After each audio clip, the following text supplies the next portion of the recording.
La dernière fois, je vous ai parlé du karma, de l'alignement, des épreuves et des obstacles qui pouvaient se trouver sur notre chemin et du lien qu'on pouvait faire entre tout ça.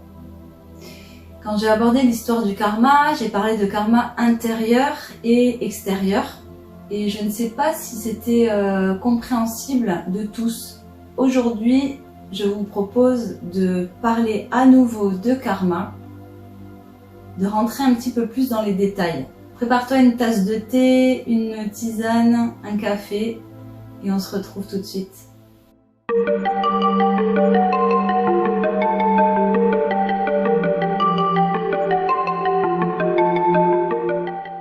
Alors voilà, je parlais de karma intérieur et de karma extérieur. En fait, il existe un karma qui nous concerne, qui concerne notre être, notre âme plus exactement, puisque c'est elle qui porte toutes nos mémoires, les mémoires de nos incarnations.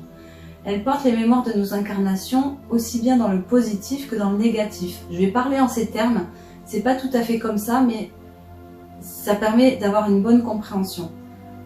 On va dire qu'il y a le bien et le mal d'un côté, le noir et le blanc, l'ombre et la lumière.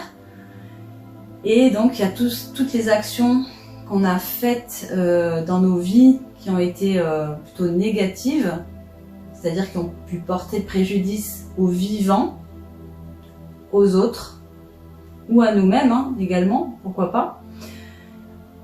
Et de l'autre côté, toutes les bonnes actions, des actions qui ont été porteuses de vie, qui ont semé de bonnes graines, en fait, voilà, qui ont servi la croissance, servi l'évolution des autres, du vivant, globalement.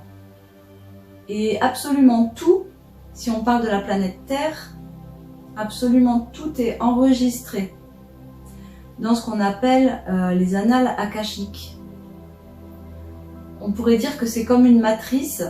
C'est en fait dans le subtil un tissu, on va dire, un tissu d'énergie qui enregistre les informations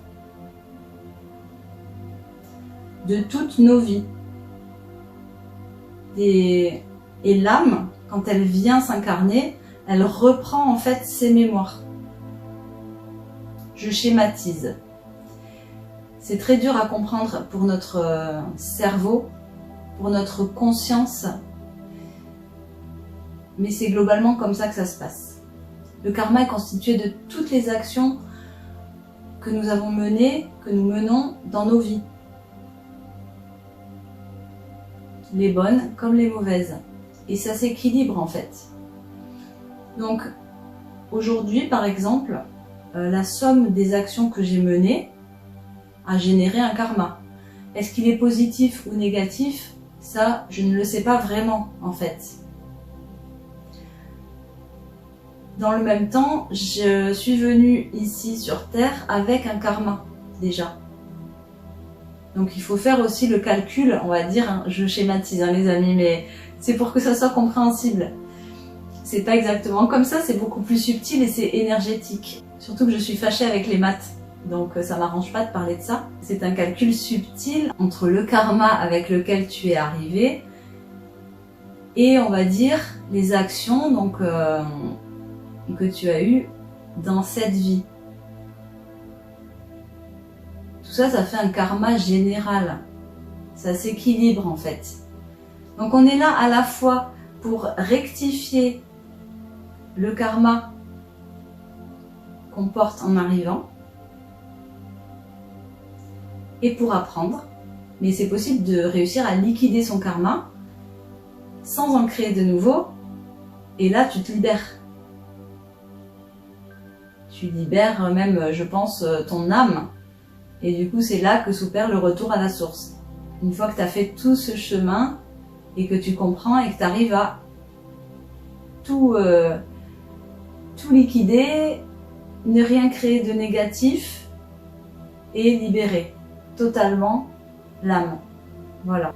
Donc en fait, quand je parlais de karma intérieur et extérieur, je parlais de la façon dont le karma se manifeste. Le karma se manifeste à l'intérieur et se manifeste à l'extérieur dans ta vie. Donc c'est par exemple tout ce que tu ressens, les émotions fortes, tu ne sais pas pourquoi tu ressens cette émotion, tu peux être sûr que c'est lié au karma. Si ça n'a pas de lien avec ta vie actuelle, hein. Quand on arrive avec un karma, on arrive avec des blessures aussi, hein. Et c'est ça qui va commencer à conditionner notre existence, les blessures. Tu viens t'incarner dans une famille qui te rejette, tu peux être certain que tu as travaillé sur la blessure de rejet pour la transmuter en fait, pour la transcender, pour t'en débarrasser et pour libérer du karma. Parce que peut-être dans une autre vie, toi, tu as rejeté une personne ou plusieurs personnes et du coup, tu viens réparer dans cette vie cette blessure du rejet. Tu vois un petit peu l'idée, mais c'est même plus complexe que ça en fait, parce que tout s'entremêle. Il y a beaucoup de lois dans l'univers et du coup tout entre en jeu dans notre incarnation ici sur la planète Terre. Donc réduire ce qui nous arrive au karma, c'est pas suffisant. Il y a d'autres lois qui entrent en jeu en fait. Mais c'est pour avoir une idée un peu globale et ça permet quand même de se situer et de pouvoir agir aussi à un niveau plus subtil en accélérant, comme je le disais, la résolution du karma. Parce que quand tu es ignorant de quelque chose, tu peux rien faire en fait. C'est un peu comme une marionnette. Alors que quand tu connais la loi du karma, tu peux à un moment donné réussir à identifier que là c'est peut-être une résolution karmique que je suis en train de vivre. Et ça devient intéressant, parce que du coup tu n'es plus victime, mais tu deviens acteur, créateur, et du coup tu observes ce qui est en train de se dérouler sur le plan supérieur, parce qu'il y a un plan au-dessus du plan. Donc toi tu es à ton plan humain, si tu restes à ce plan humain, tu te dis juste, ce que je vis est totalement injuste, je n'ai rien fait dans ma vie pour mériter cette situation, je n'ai rien fait à cette personne pour mériter son mauvais traitement, etc. Mais si tu te places sur le plan au-dessus du plan, tu te dis, ah, ok, donc ça parle quand même de moi, de quelque chose dont je ne suis pas consciente, mais qui est à résoudre. Et là, ça change ton regard, ça change ton positionnement. Là, tu te positionnes donc de manière responsable en te disant, si c'est un karma que j'ai à libérer, mais à culpa, bon voilà, dans une autre vie, je sais pas, c'est pas vraiment moi, mais c'est mon âme porte ce karma, donc il faut que je l'aide à libérer. Parce que c'est toi en fait, hein, ton âme, elle est incorporée. Hein. Donc si tu te dissocies de ton âme, il y a un truc, il y a un moment donné où ça va pas bien se passer. Donc, tu te dis c'est à libérer, ok, et donc là tu observes et tu choisis d'agir de manière responsable, de manière alignée à tes valeurs, alignée au cœur, à ta vérité. Ça ne veut pas dire que tu n'agis pas, au contraire, tu vas mener des actions, mais en accord avec ton être intérieur, tu vois, en accord avec ton cœur, en accord avec tes désirs, mais sans créer un karma supplémentaire. C'est là où ça devient très intéressant, entre guillemets, ou bon, c'est compliqué. Si tu réponds à des actes injustes par une vengeance et de mauvaises actions vis-à-vis de la personne, par exemple, qui t'a fait du mal, alors tu rentres dans son jeu et tu te crées un nouveau karma. Et c'est reparti pour un tour. Tu pourras peut-être l'épurer dans cette vie, ou pas. Et peut-être que tu seras amené à revivre des situations. Tant que tu n'auras pas accepté de comprendre et de te mettre à un niveau supérieur, de t'élever en fait par rapport à la situation. Et c'est alors que tout se dissout. Quand tu prends de la hauteur, quand tu t'observes, tu vois que c'est un jeu de rôle. Et finalement, il n'y a rien d'autre à faire que vivre la situation, en tirer une compréhension, t'apporter ce qui te manque, parce que souvent c'est en lien avec des résonances aussi très intérieures, très enfouies. Et voilà, et vivre une expérience douloureuse, c'est toujours un enseignement en fait très intéressant au final. C'est toujours dans les épreuves qu'on tire le plus de lumière. En tout cas, c'est de mon vécu personnel, comme ça que je vois les choses. C'est toujours dans les situations qui ont été les plus douloureuses que j'ai tiré les plus grandes leçons et que j'ai le plus après évolué en fait, personnellement, individuellement, intérieurement dans mon psychisme, ma psychologie, ma façon d'être en lien avec les autres, de réagir, de pouvoir communiquer et des choses comme ça. Parce qu'on se dit, là j'ai fait comme ça n'a pas abouti à ce que je voulais. On te remet une situation similaire, tu essayes un autre chemin, tu te dis non, ça ne fonctionne pas en fait. Ça a produit quelque chose qui n'était pas ce que je voulais. Troisième fois, on te représente la situation, bon ok, je vais essayer de faire autrement. Et du coup voilà. Et on a plusieurs clés à notre disposition pour résoudre les problèmes. On a plusieurs clés et personnellement, j'essaye toujours une première clé. Si ça marche pas, je vais pas reprendre la même clé. Je vais essayer de faire autrement, de prendre une autre clé. Donc j'avais envie de revenir là-dessus parce que c'est quand même hyper important et hyper intéressant. Et d'autant que la période actuelle est très propice. Elle est très propice à la libération karmique. Parce qu'on est en fin de cycle, les amis, là. Vous le savez. On a déjà commencé en octobre. Vraiment, pour moi, je l'ai senti. Octobre 2023, ça a commencé. On a commencé à nous mettre nos gros dossiers sous le nez. Allez, vas-y, libère. Et puis, si on n'a pas réussi, on nous a représenté les mêmes dossiers avec, bon, voilà, une déco un peu différente, une couverture différente. Donc, on a pris le dossier et en ouvrant, on a vite vu que c'était la même chose. Grosso modo, si on n'a pas réussi, on nous l'a représenté en 2025. Et normalement, c'est l'année où on va réussir parce que on a plus de clarté. La Terre évolue, les fréquences évoluent, augmentent. D'accord? Donc il y a une ascension planétaire et nous, on n'y échappe pas non plus. On suit. Si on veut suivre la lumière, on suit l'évolution. Si on veut pas, ben on va rester collé à la matière, englué, et puis voilà, on risque de pas trop s'amuser au bout d'un moment, quoi. Et pour ceux qui cherchent à se libérer, à trouver une vérité en eux, à devenir meilleurs, alors tout est possible. On est beaucoup aidé là actuellement par les énergies. Et du coup, il faut pas voir le karma comme quelque chose de négatif, mais comme quelque chose de libérateur, finalement. C'est pas une punition, c'est pour notre évolution. Ça, c'est vraiment très important de le saisir. Et c'est pour ça que ça sert à rien de lutter quand on te présente une situation difficile. C'est que tu as tous les outils en toi, en fait, pour résoudre finalement la situation.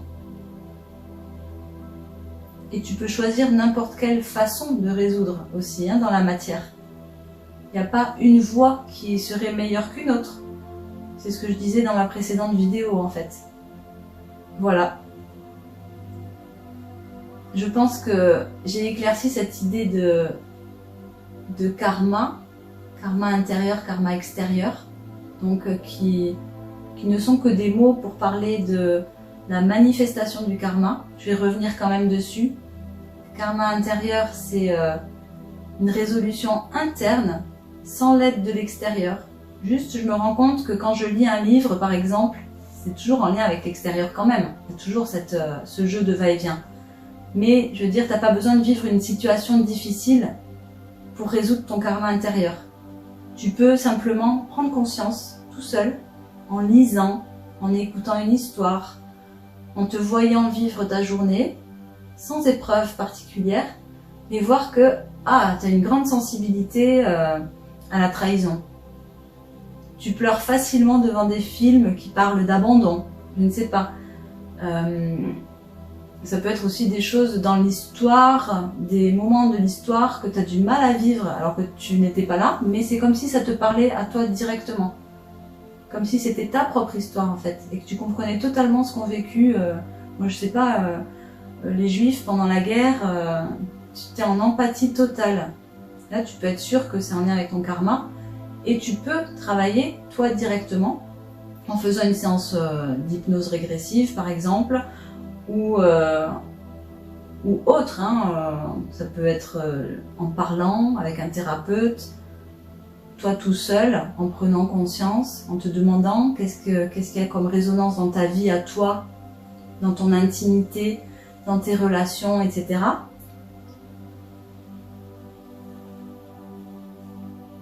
À quel souvenir tu associes, je sais pas, la blessure d'abandon, ou si c'est la trahison, à quel moment tu as été trahi, comment ça s'est passé, tu essaies de décortiquer, de défaire en fait.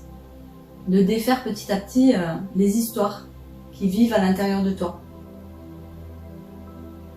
En fait, on vient ici, je pense, vraiment pour détricoter.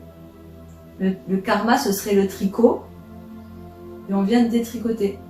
Enlever des fils, tirer des fils, pour finalement se dépouiller et retrouver notre essence naturelle, notre essence véritable, sans toutes les charges autour.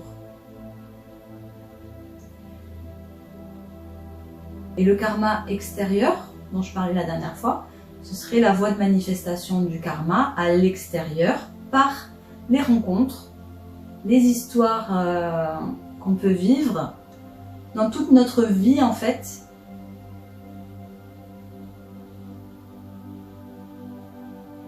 C'est-à-dire que toi tu peux ne pas avoir conscience, ne pas te sentir blessé dans la vie en fait. Tu peux avoir l'impression d'être totalement équilibré, tout ce que tu veux, aligné. T'as pas de grosses manifestations intérieures. Tu pleures pas sans arrêt devant les mêmes scénarios par exemple. Tu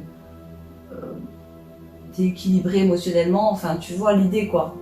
Tu te sens plutôt bien, mais tu vas avoir, c'est tout ce qui est imprévu et qui vient te bousculer, te chambouler. Et ça tu peux être sûr aussi que c'est voilà, c'est fait pour libérer le karma.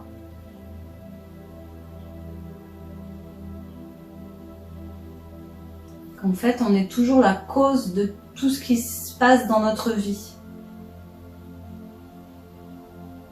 Il n'y a pas de hasard. Donc, tout ce qui se passe dans ta vie, si tu arrives à te dire que c'est une conséquence extérieure d'une cause intérieure, quand je dis intérieure, c'est lié à ton karma, en fait, que tu as trimballé ici, alors tout est possiblement un indice pour t'aider à résoudre ton karma, pour t'aider à guérir en fait, si tu préfères. On n'est pas obligé de parler tout le temps de karma, mais voilà, on vient ici pour se découvrir, pour se dévoiler à nous-mêmes, pour se connaître et pour se guérir aussi, pour retourner à notre vraie nature. Pour enlever les voiles, les couches successives qui recouvrent notre essence véritable. Pour s'alléger, pour devenir de plus en plus transparent, lumineux. Et voilà. Dis-moi ce que tu en penses en commentaire.